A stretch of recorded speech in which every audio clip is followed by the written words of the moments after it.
नमस्कार, आप देख रहे हैं मिड कैप बाजार। मैं हूं पल्लवी। बाजार पर नजर डालते हैं। फिलहाल कमजोरी है।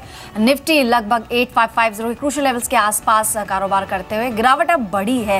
राज्यसभा में जीएसटी बिल पेश होगा 2 बजे, उससे ठीक पहले बाजार में कमजोरी दिख रही है।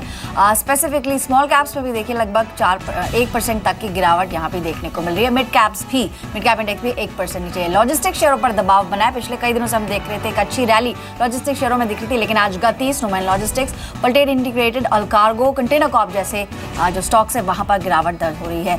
पेंट कंपनियों के लिए डेफिनेटली एक बड़ा पॉजिटिव है जीएसटी बिल। ऐसे में एशियन पेंट्स आज लगभग 15 रुपए की तेजी देखी जा सकती है। कंसाइनर लाख हल्के दबाव के साथ 2% नीचे। बर्जर पेंट्स लगभग 0.5% की तेजी के साथ काम कर रहा है। इसके अलावा मुख्य कुछ बातें बता दें कि आज राज्यसभा में 2 बजे ये पेश होना है, और जैसा कि बाकी पार्टीज की तरफ से बयान आए हैं कि काफ़ी समर्थन दिख रहा है कि शायद हम एक कदम दूर रह गए हैं अब जीएसटी से। ऐसे में बाजार के लिए और इकोनॉमी के लिए ये एक बहुत बड़ा स्टेप होगा। लेकिन अब आज के गेनर्स और लूजर्स पर भी नज़र डाल लेते हैं। आज की मार्केट में जहां पर सबसे ज़्यादा दबाव है वो कौन से स्टॉक्स हैं। साथ ही आपको ये भी बताएंगे कि किस तरह से आप अपने सवाल भेज सकते हैं मौजूदा बाजार में अलग अलग स्टॉक्स पर जहां पर आपने पोजीशन बनाई है। किस तरह की आपको रणनीति अपनानी चाहिए। पहले गेनर्स पर नजर डालते हैं। HCL टेक नंबर्स के बाद लगभग 4% की तेजी, और कल भी इसमें 2.5% तक की तेजी देखी गई थी। सिप्ला 2% की तेजी देखी जा सकती है। आइडिया सेलुलर की बात करें तो 1.25% की तेजी आज दिख रही है। बॉश 1%। इसके अलावा मिड कैप्स के कुछ गेनर्स देखते हैं। मैक्स फाइनेंशियल लगभग 3% ऊपर, साथ ही थर्मैक्स 20 रुपए की तेजी के साथ साथ 2.5% ऊपर इस वक्त कामकाज कर रहा है। इसके अलावा इलाहाबाद बैंक, जीवीके पावर, यहां पर भी अच्छी तेजी देखी जा सकती है। लूजर्स की बात करें तो जुबिलेंट फूड्स, EIA जिसके नंबर्स भी कल आए थे। इसके अलावा वोल्टास नतीजे यहां पर भी आए, 4% की गिरावट यहां देखी जा सकती है। कमिंस यहां पर भी लगभग 4% की कमजोरी आज के सेशन में देखने को मिल रही है। चलिए अब आपको तरीका बता देते हैं कि किस तरह से अपने सवाल आप भेज सकते हैं। मिड कैप बाजार में सवाल भेजने के लिए आपको मिड कैप हमारा कोड लिखकर भेजना होगा उसे 57575 पर। साथ ही आप हमें फोन भी कर सकते हैं। फोन के जरिए भी अपने सवाल आप पूछ सकते हैं। पहला नंबर हमारा टोल फ्री नंबर है, नंबर नोट करें 1800-180-3545। साथ ही आप हमारा लैंडलाइन नंबर भी नोट कर सकते हैं 0120-4258-237।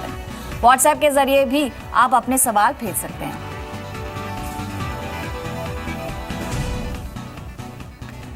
जी चलिए, खैर कुछ बड़े एक्सपर्ट्स और बाजार के दिग्गजों से भी हमने बात की है, और इनफैक्ट जीएसटी पर नजर है बाजार की। ऐसे में मारुति सुजुकी RS कल्सी का मानना है कि जीएसटी का ऑटो सेक्टर पर पॉजिटिव असर देखने को मिलेगा। RS कल्सी से एक्सक्लूसिव बातचीत की जी बिजनेस के नंद कुमार नायर ने। इंडस्ट्री के चेहरे पे मुस्कुराहट ला सकती है वो है जीएसटी का मुद्दा। उम्मीद कर रहे हैं कि बहुत जल्दी इस पर एक फैसला आ जाएगा। आप इसको किस तरह देखते हैं, और ऑटोमोबाइल इंडस्ट्री और कस्टमर्स के लिए इससे कितना फ़ायदा हो सकता है? मैं कहूँगा जीएसटी का जो मुद्दा है काफ़ी बड़ा मुद्दा है, और ना सिर्फ ऑटो इंडस्ट्री बल्कि हमारी पूरी इकोनॉमी के अंदर, पूरी इंडस्ट्री के अंदर इससे एक एफिशिएंसी बढ़ेगी, और जो है taxation will become more efficient, और लॉजिस्टिक्स इजी हो जाएंगे क्योंकि इंटरस्टेट बॉर्डर मूवमेंट जो है प्रोडक्ट्स की, गुड्स की, वो काफ़ी स्मूथ हो जाएगी। और ऑटो इंडस्ट्री पर अगर हम स्पेसिफिकली बात करें तो सर्टेनली हमारा जैसे सप्लायर बेस है वो अलग अलग स्टेट्स के अंदर स्प्रेड है, तो वो पार्ट्स की मूवमेंट है। इसी तरह से हमारे प्लांट्स हैं, जैसे वो 1 या 2 स्टेट्स में होते हैं परंतु पूरे देश में उसकी सप्लाई जाती है, तो वो जो इंटर स्टेट मूवमेंट है वो बहुत स्मूथ होगी, एफिशिएंसीज बढ़ेंगी, और सर्टेनली ग्रोथ मोमेंटम भी उससे आएगा। तो हम बहुत उत्सुकता से इंतज़ार कर रहे हैं जीएसटी के इम्प्लीमेंटेशन का। श्योर, आप देख रहे थे मारुति की मैनेजमेंट एफिशिएंसी बढ़ेगी, और यहाँ से लेकर ट्रैक्स स्ट्रक्चर जो एक इलॉबरेटेड वे में डिफाइन होकर आएगा, उसके बाद में that will be more effective and going forward it will be a better prospect for the company. Moving on, caller से बातचीत कर लेते हैं। हमारे साथ पहले कॉलर विजेंद्र फ्रॉम मुंबई। नमस्कार, आपका सवाल पूछिए। मेरे पास उज्जीवन के 100 शेयर्स है एट द रेट ऑफ 417, और for the last 3-4 days it has come down from 520 to now you can say somewhere around 460. Should I hold it or exit? जी बिल्कुल, आपको राय दिला देते हैं। In fact Gaurav Ujjivan 100 out shares at 413 और levels पर उनकी purchase price है। इनफैक्ट अगर हम इसका परफॉर्मेंस देखें तो गोइंग फॉरवर्ड कितना बेटर प्रोस्पेक्ट में है कंपनी, और what he should do, he should book his profits और move on to the other stock.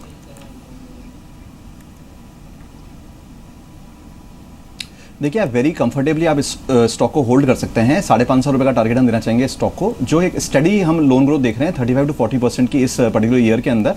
Fundamentals बढ़िया हैं कंपनी के। आप अगर इमीडिएटली थोड़ा सा अगर नीचे आया भी, कोई घबराहट की बात नहीं है, होल्ड करिए आप स्टॉक को 550 के टारगेट से।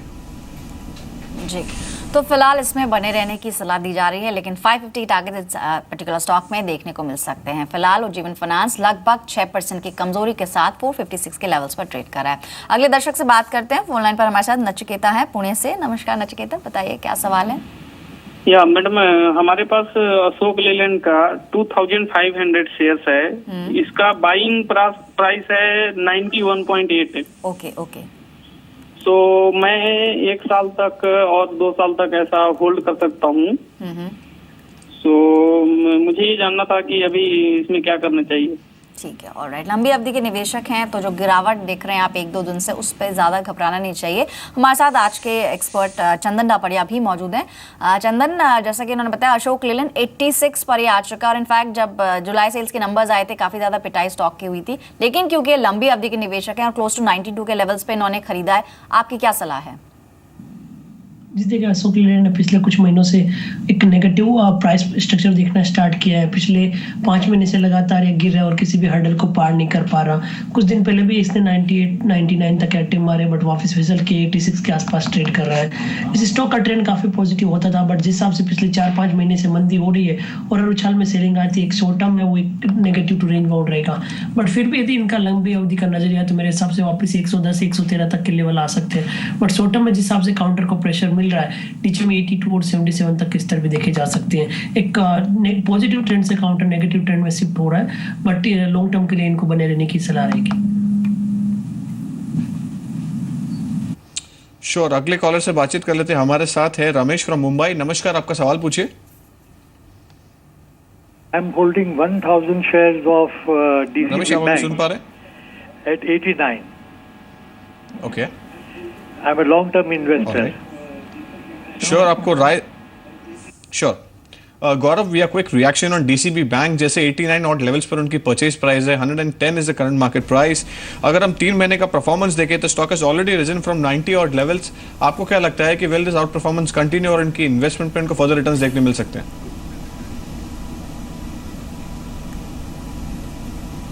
देखिए रमेश जी, अगर आप एक लॉन्ग टर्म निवेशक हैं तो उसमें ऐसा कोई घबराहट नहीं है। जो ये आपने रनअप देखा है, आगे आने वाले टाइम के अंदर भी आप रनअप इसके अंदर आप और देखने को इसके अंदर मिल सकता है। 15% growth even from present level is what we are looking at. थोड़ा सा हो सकता है एक आपको, क्योंकि एक रनअप हो चुका है, एक बीच में डिप आ जाए, पर घबराहट की बात नहीं। अगर आप लंबे निवेशक हैं, आपने स्टॉक अच्छा चुना है, आप होल्ड करिए स्टॉक को, आपको और मुनाफा देगा ये स्टॉक।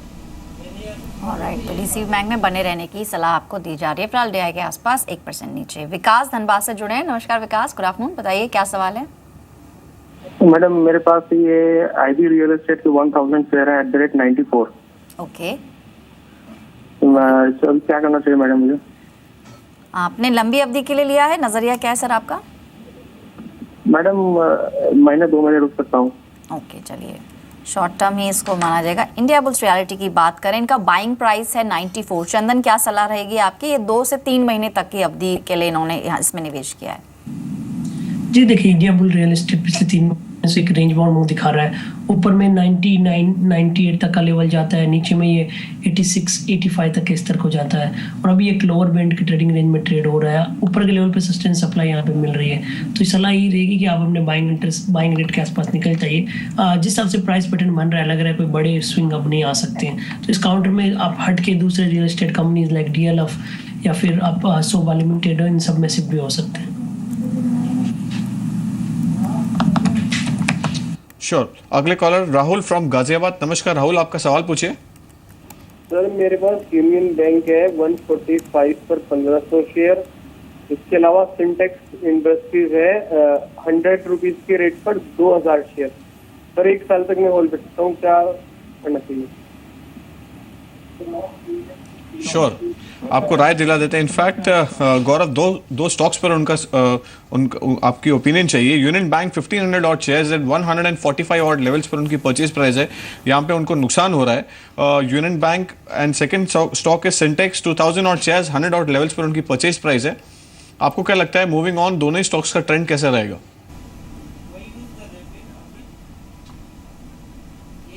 सर दोनों ही स्टॉक्स के अंदर अगर सबसे पहले अगर हम सिंटेक्स के ऊपर बात करते हैं, ओवरऑल कंपनी के पॉइंट ऑफ व्यू से 100 रुपीज़ का प्राइस लेवल वापस आना पॉसिबल है। इंफ्रा सेगमेंट के अंदर कंपनी है, गवर्नमेंट का काफ़ी एम्फेसिस भी इस सेक्टर के अंदर, सो ओवरऑल हमारे को दिक्कत लगती नहीं है। और 100 रुपीज़ के आसपास आप निकलने की कोशिश करें, यही हम एक टारगेट भी, अगर आप कोई हमसे अगर फ्रेश लेवल पे बाइंग करने की बोलता तो भी 100 रुपीज़ का ही हम टारगेट देते हैं। तो 100 रुपये पे निकलने की आप कोशिश करिए। जहाँ तक यूनियन बैंक की बात है, तो उसके अंदर जब प्राइस आ जाता है, दूसरे जो प्राइवेट सेक्टर के जो बैंक्स हैं, जैसे येस बैंक हो गए, ICICI हो गए, आप इनके अंदर आप शिफ्ट कर सकते हैं। आपके परचेज प्राइस आने के बाद जल्दीबाजी नहीं है अभी इन रेट्स के ऊपर एग्जिट करने की, बट प्राइवेट सेक्टर के बैंक्स हमको ज़्यादा अच्छे लगते हैं, तो उसके अंदर हम इस स्टॉक से एग्जिट करके उनमें निवेश की सलाह लेंगे, लेकिन परचेज प्राइस पे ही।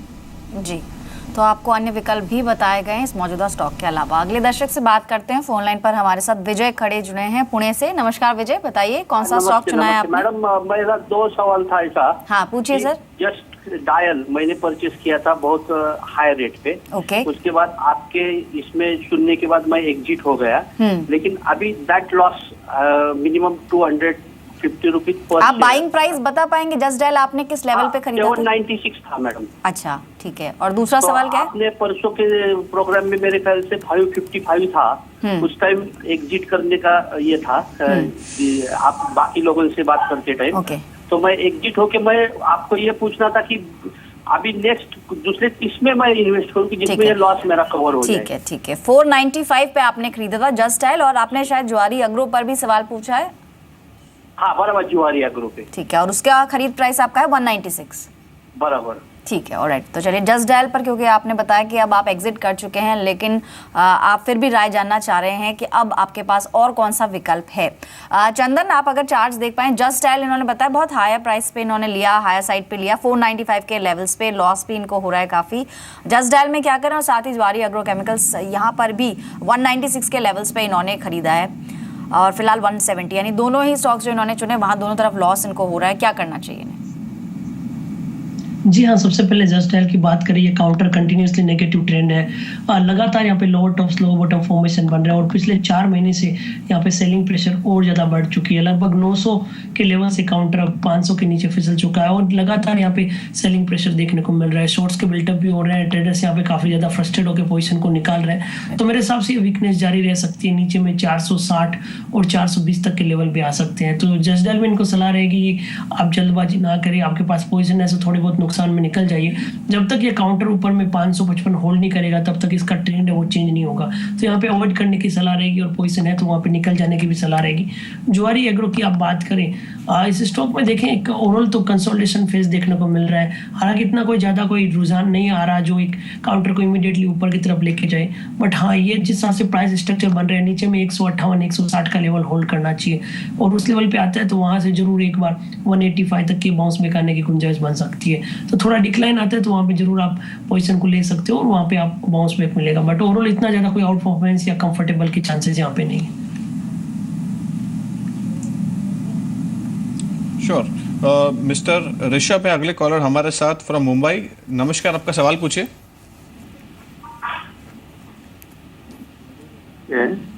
114 रुपये में, और मेरा नजरिया है 2 साल का। ओके। तो क्या करना चाहिए? श्योर जी, बिल्कुल आपको राय दिला देते हैं। इनफैक्ट गौरव, गोकुलदास एक्सपोर्ट्स उन्होंने लिए हुए हैं 114 odd levels, 106 is the current market price. अगर हम गोकुलदास एक्सपोर्ट का 3 महीने का परफॉर्मेंस देखें तो it has already risen from 75 and it was trading at 125 एक टाइम पर, और यहाँ से लेकर स्टॉक आपको क्या लगता है कि will this outperformance continue, और इनकी इन्वेस्टमेंट पे इनको फर्दर रिटर्न्स देखने मिल सकते हैं?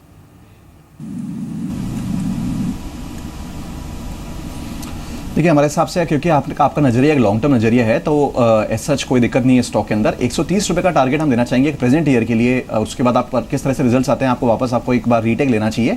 सो करंट ईयर के अंदर भी हमको लगता है रनअप जारी रहना चाहिए। 130 रुपये का टारगेट हम देना चाहेंगे। बहुत ही सस्ते लेवल पे 6 के पी मल्टीपल पे स्टॉक अवेलेबल है। वहीं पे जो इंडस्ट्री पी मल्टीपल है 15-16 के आसपास है। सो वो भी हमको एक कंफर्टेबल चीज़ नजर आ रही है। सो एज सच आप बने रहिए स्टॉक के अंदर, और 1 साल के बाद वापस रिजल्ट्स के बाद वापस आप फिर चेक करिए कि आगे आने वाले ईयर के अंदर आपको क्या वापस लेवल्स मिल रहे हैं। प्रेजेंट ईयर के लिए हम 130 रुपये का टारगेट दे रहे हैं इसके अंदर।